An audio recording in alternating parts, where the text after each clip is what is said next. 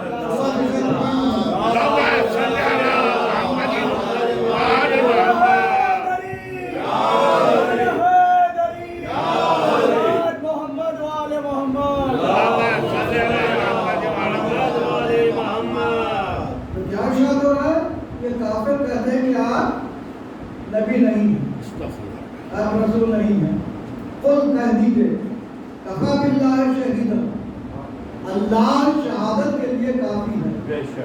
ومن عنده علم الکتاب، اور وہ جس کے پاس کل کتاب کا علم ہے، جس کے پاس کل کتاب کا علم ہے۔ تو معلوم ہوا کہ ایک ہستی ایسی ہونا ضروری ہے جس کے پاس کل کتاب کا علم ہو۔ اب سوال یہ پیدا ہوتا ہے کہ وہ ہستی کون ہے؟ تو مولائے کائنات جب کعبے سے باہر تشریف لائے اور رسالت معاذ کے ہاتھوں پر تشریف لائے تو آپ سے ایک مرتبہ یہاں ایک بات اور آپ کی خدمت میں عرض کر دوں کہ ماں ارشاد فرماتی ہیں کہ اس بچے نے نہ آنکھ کھولی ہے، نہ کچھ کھایا ہے اور نہ ہی رویا ہے۔ اب یہاں روایت میں ایک بات ہے کہ آپ نے ارشاد فرمایا کہ زندگی کی علامتیں اس بچے میں میں نہیں پاتی، یہ غلط ہے۔ اس لیے کہ جناب فاطمہ بنت اسد جب دعا کر رہی ہیں کعبے کے پاس تو ارشاد فرما رہے ہیں اس مولود کے صدقے میں میری مشکل کو آسان کرو۔ جب مشکل کشا جانتی ہے تو یہ کیسے نہیں جانتی کہ یہ ہے آپ؟ تو یہ روایت جو ہے یہ روایت قابل قبول نہیں ہے۔ ہاں یہ ضرور ارشاد کرتا ہے کہ اس بچے نے آنکھیں نہیں کھولی، نگاہ نہیں استعمال کی اور رویا نہیں۔ ایک مرتبہ رسالت پاک کے ہاتھوں پہ جیسے ہی آئے آپ نے آنکھیں کھول دی۔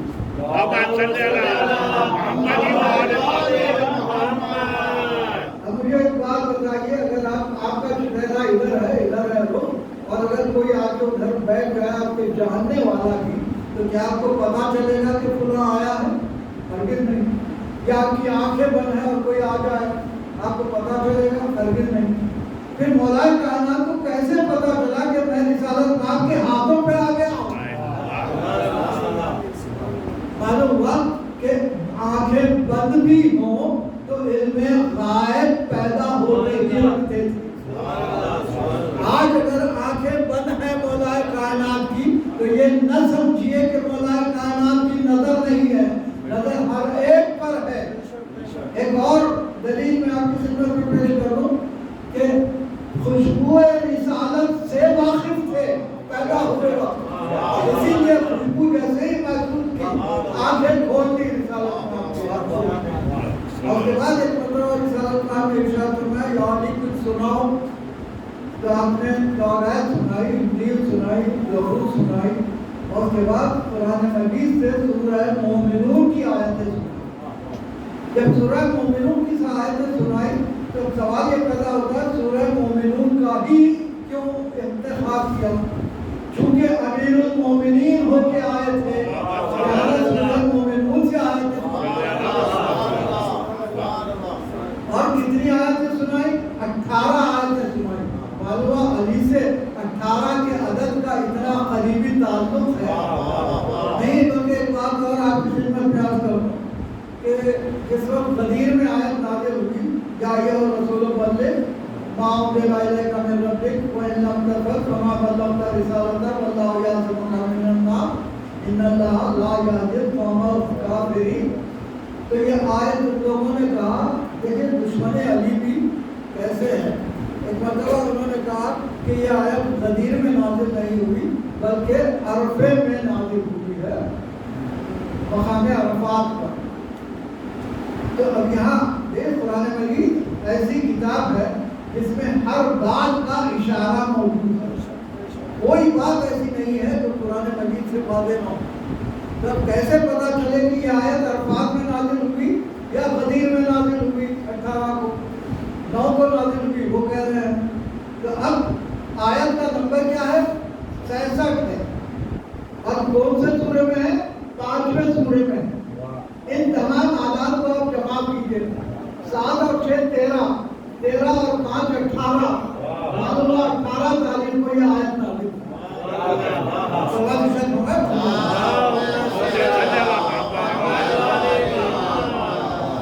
تو معلوم ہے کہ آیت 18 تاریخ کو نازل ہوئی، لہذا غدیر میں نازل ہوئی، ثبوت مل گیا۔ اور اس کے بعد اس آیت کے بعد جو آیت نازل ہو رہی ہے یعنی مولا کائنات کے اعلان کے بعد پروردگار عالم نے پھر ارشاد فرمایا الیوم اکملت لکم دینکم واتممت علیکم نعمتی ورضیت لکم الاسلام دینا۔ یہ آیت کون سی ہے؟ یہ تیسری آیت ہے۔ دیکھیے اعلان کی آیت 66 ہے اور یہ تیسری آیت ہے۔ اس کا کیا سبب ہے؟ اس کو تو ہونا چاہیے تھا اس کے بعد، نہیں، تیسری آیت اس لیے پروردگار عالم نے رکھی کہ اللہ چاہتا ہے کہ 3 شہادتیں دی جائیں، لا الہ الا اللہ کی، محمد رسول اللہ کی، علی ولی اللہ کی۔ اسی لیے تیسری آیت رکھ کے پروردگار عالم نے ارشاد فرمایا اگر یہ 3 شہادتیں دو گے تو دین مکمل ملے گا، نعمتیں ملے گی، اور میں تمہارے دین سے راضی ہو جاؤں گا۔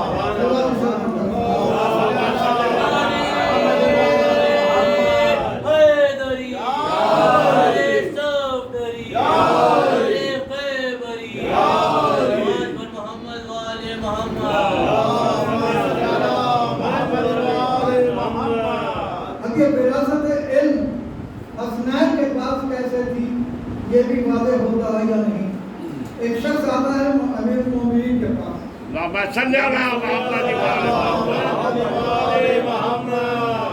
اور کہتا ہے کہ میں آپ کی رعایا سے ہوں اور مجھے کچھ سوالات کرنے ہیں آپ تو آپ نے ارشاد فرمایا کہ تو غلط کہہ رہا ہے، تو میری رعایا سے نہیں ہے، بلکہ بادشاہ روم نے تجھے بھیجا سوالات دے کے معاویہ کے پاس اور معاویہ نے تجھے میرے پاس بھیج دیا۔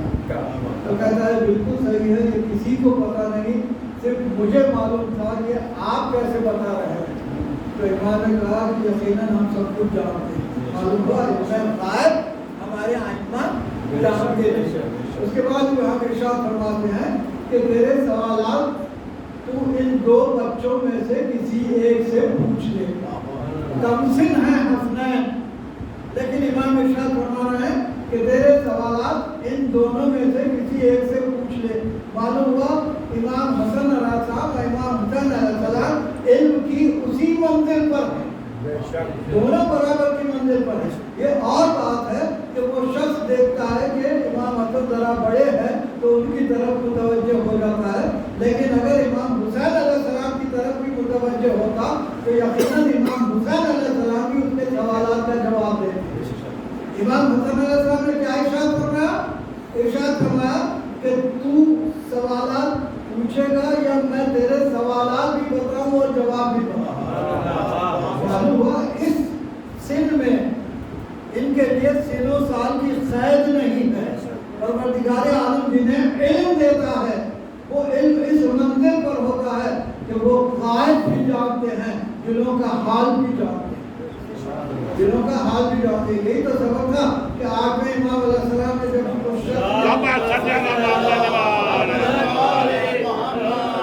آپ نے رسالت نام کو دیکھا تھا اور رسالت نام میں کچھ کھجور دیے تھے اور اس نے گنا تھا تو 18 تھے، اور جب آٹھویں امام کو دیکھتا ہے اسی مقام پر اور آپ نے بھی جب ایک مٹھی دی تو دیکھا کہ وہ 18 ہے تو کہتا ہے کچھ اور عطا کیجیے۔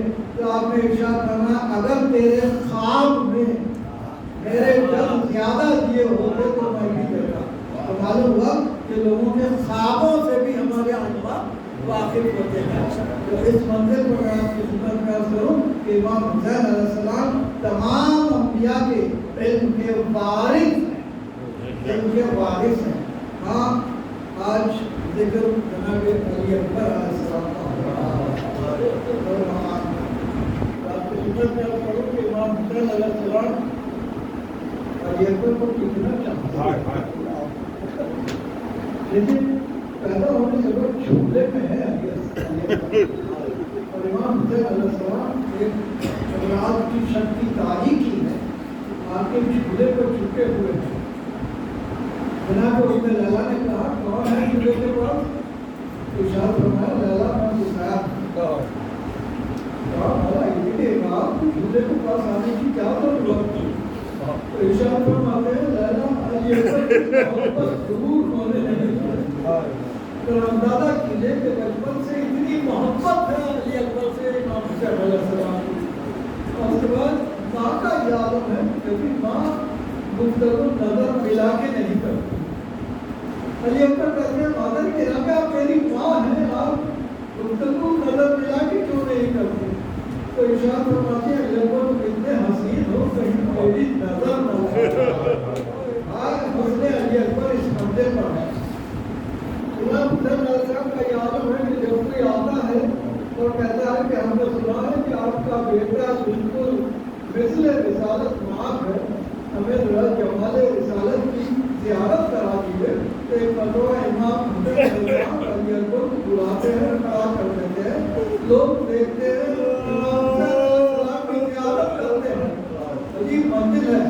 جناب روایت یہ کہتی ہے کہ دو ہستیاں ایسی ہیں جو کسی مقام سے اگر گزر جاتی تو کتنی دیر تک ان کے نور کی چھوٹ دیواروں کا رہتی۔ ان میں ایک جناب عباس علیہ السلام اور ایک علی اکبر علیہ السلام۔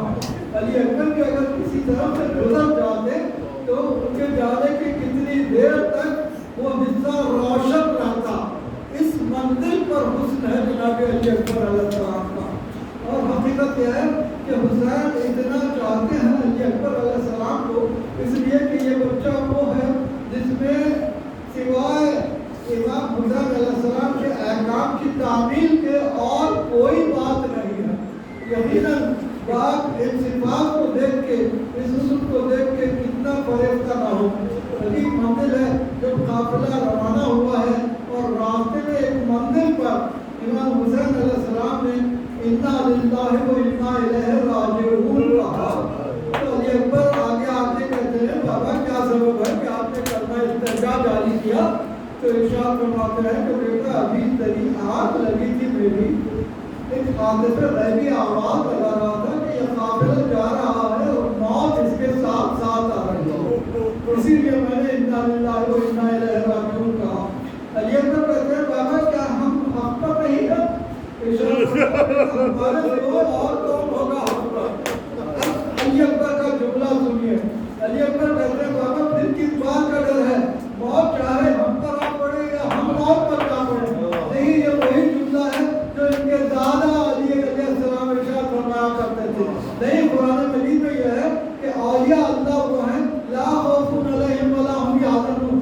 اولیاء اللہ پر نہ خوف طاری ہوتا ہے نہ حزن ہوتا ہے. تو علی اکبر منزل ولایت پر ہیں.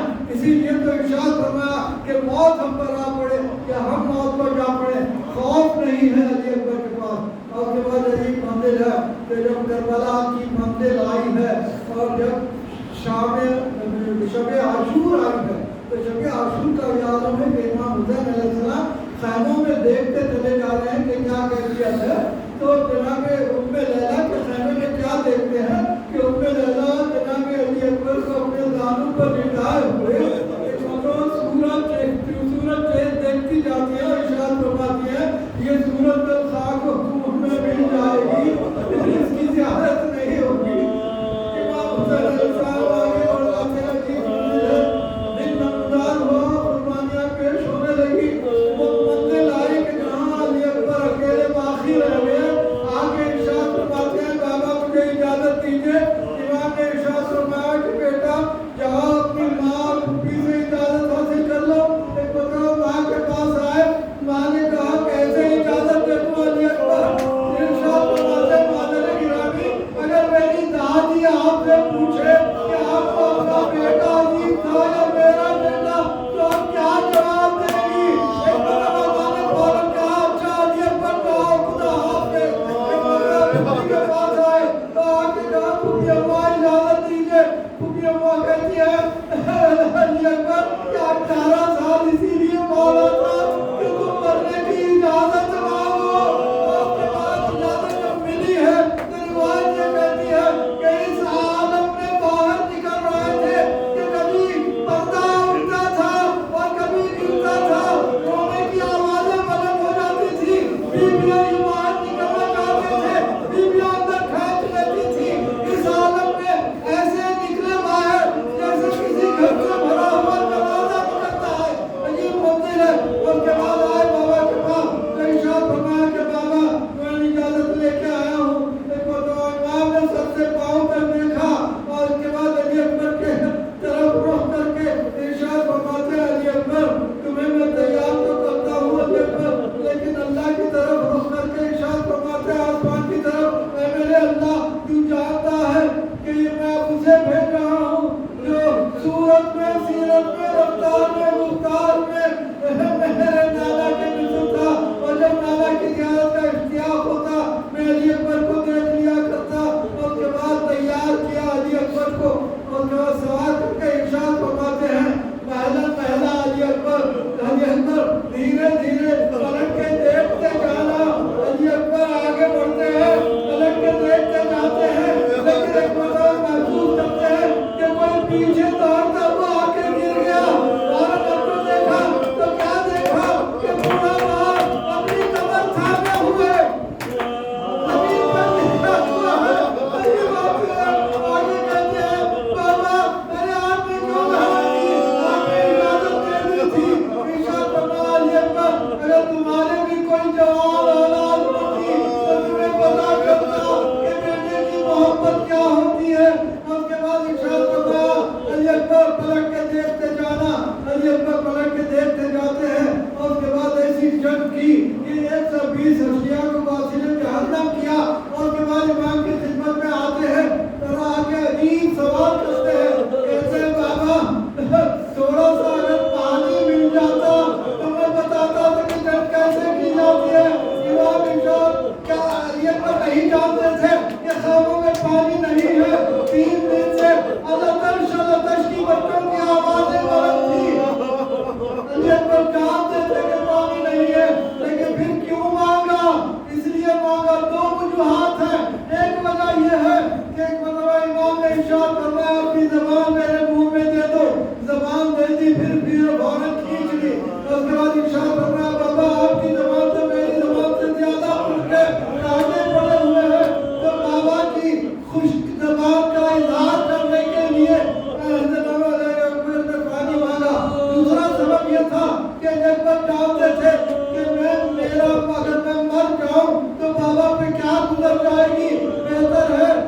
کریں گے.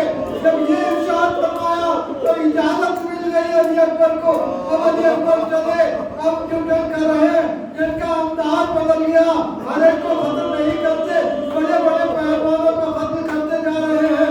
آج امام کے دل میں کیا گزر گئی ہوگی علی اکبر کی اس محبت کو دیکھ کے. عجیب منزل ہے. اور اس کے بعد جب سلام کیا ہے, آخری سلام امام حسین علیہ السلام روانہ ہوتے ہیں, گرتے جاتے ہیں, اٹھتے جاتے ہیں, 72 مقام پر امام گرتے ہیں. اور اس کے بعد جب پہنچتے ہیں علی اکبر کے پاس, تو عالم یہ ہے کہ علی اکبر آنکھیں بند ہیں, زمین پر پڑے ہوئے ہیں. ایک مرتبہ اپنے آپ کو بازو نکال لیا. اس کے بعد ارشاد فرمایا علی اکبر آنکھیں کھولو, آنکھیں کھولو. آنکھیں جب نہیں کھولی ایک مرتبہ گریہ کرنا شروع کیا آنسوؤں سے. ایک مرتبہ ہوش میں آتے ہیں علی اکبر. اس کے بعد دیکھتے ہیں امام حسین علیہ السلام کو کہ سر پہ نہ امامہ ہے نہ پاؤں میں ہے, لالان ہے. کہا بابا یہ آپ کا کیا عالم ہے؟ ارشاد فرماتے ہیں علی اکبر تمہاری بہت نے میری بینائی چھین لی. ایک مرتبہ عجیب منزل ہے. اس کے بعد دیکھتے ہیں کہ بیٹے کا ہاتھ سینے پر رکھا ہوا ہے. ایک مرتبہ ہٹایا ہاتھ, تو دیکھا کہ میدے کی عجیب پیوست ہے سینے میں. ایک مرتبہ چاہتے ہیں کہ یہ ماس میدے کی عجیب نکالے, زمین پر پاؤں رکھے, گھٹنے رکھے, اس منزل پر نکالتے ہیں کہ جیسے ہی میدے کی عجیب نکلی اس کے ساتھ چلے جا.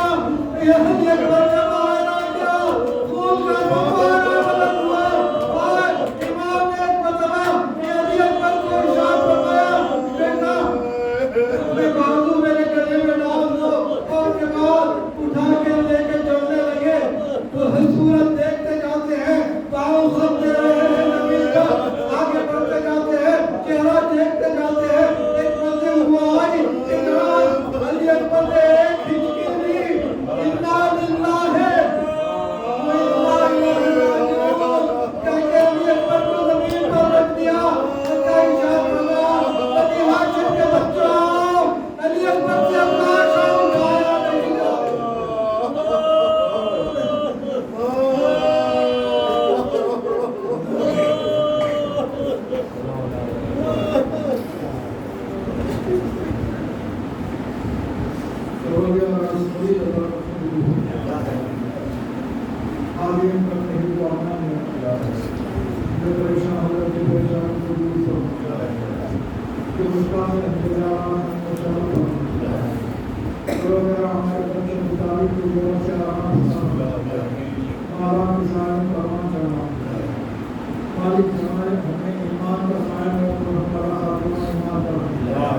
ہماری آخرت کی تمام منزلیں آسان ہو جائیں. ہمیں سوال کرنا کہ جو بیمار ہوں گے شفایت کا عملہ ہمیں آمین. ہمیں سوال کرنا کہ مصر کے نام رمانا کریں. وقت ضرور موجود محمد ناصرین و شمار ہوگا. تعاجین فرما و ظہور امام راسل مولانا